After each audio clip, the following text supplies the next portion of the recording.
My name is Paul Southwick, and I grew up in Malino, Oregon, in Clackamas County.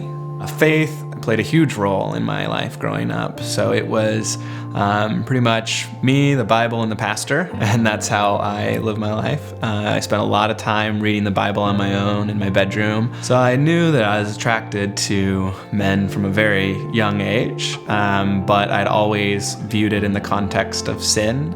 So I really hid my feelings for a long time because it was such a shameful thing to be going through that I felt I couldn't talk to my mother about it, I couldn't talk to my father, I couldn't talk to my pastor. So I didn't really have anyone other than me and God. So all the literature I had available, all the people who were my mentors shared a common view of homosexuality as a sin, as a perversion.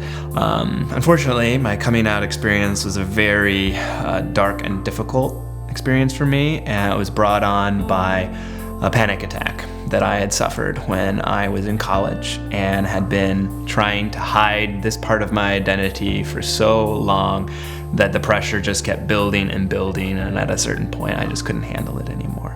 I was 20 years old, I was in my dorm room, and I just remember my hands were just tingling and freezing up on me. After that, I met with the campus pastor, and he had a meeting with my parents.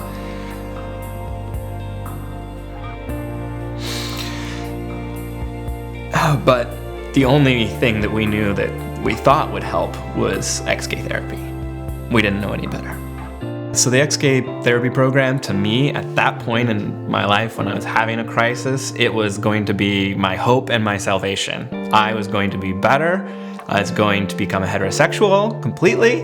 I went, and unfortunately, it just created far more problems than it helped. I think it harmed me, it harmed my family. It gave us this feeling that we had hope of something. You know, being someone who is in a faith community, in a conservative faith community where there is no Basic Rights Oregon, there is no one, at least at the time that I knew, that could help me.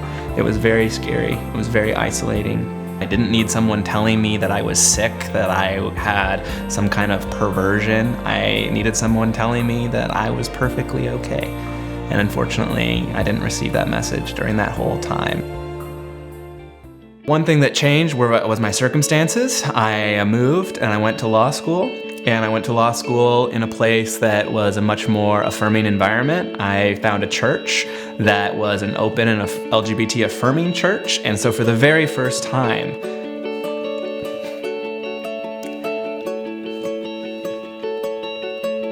I heard a positive message from a pastor, from friends, that it was okay and I didn't have to hide anymore. And that was liberating. So now I'm an advocate for sexual minority youth, particularly those who are in religious circumstances like I was.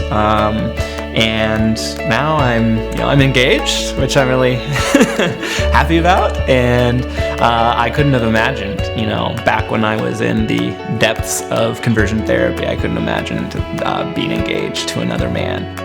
I was approached about sharing my story, and that was just a really empowering opportunity for me to talk about my conversion therapy experience and to work with Basic Rights Oregon in helping overturn that practice here in Oregon and pass a ban on conversion therapy for youth.